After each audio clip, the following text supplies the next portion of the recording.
The sky had been clear. Then spots of rain began to fall. She had left her umbrella at a friend's house just around the corner. She told her 2 friends she was going to go get it. She said she would be right back. Around 3 p.m., she left to retrieve it. Her friends waited. She did not come back. A witness in the neighborhood reported seeing a white man in his 30s forcing a young girl matching April's description into a beaten-up blue pickup truck. April's mother, Janet, expected her home by around 4 p.m. When she did not arrive, Janet went outside and found April's friends. They had not seen her since she left for the umbrella. They had assumed she had already gone home. Janet contacted police that evening to report April missing. The umbrella was never found. 3 days later, on April 4th, 1988, a jogger found April Marie Tinsley in a water-filled ditch on DeKalb County Road 68 near Spencerville, Indiana, 20 miles north of Fort Wayne. She had been abducted from the street. She had been taken to a trailer. She had been sexually assaulted. The cause of death was asphyxiation.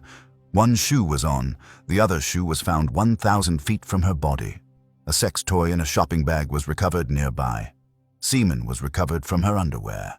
The quantity was too small to build a usable DNA profile with 1988 technology.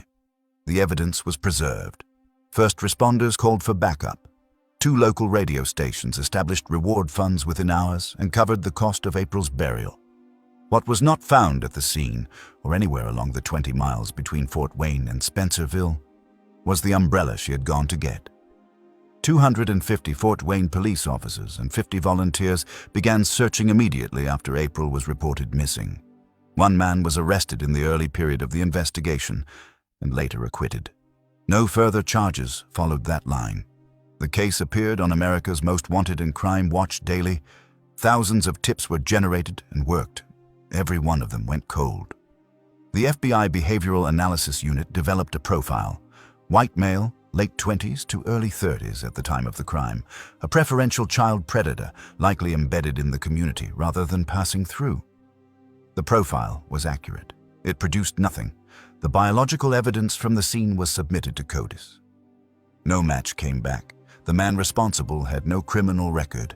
He was invisible to any database built on people who had been caught.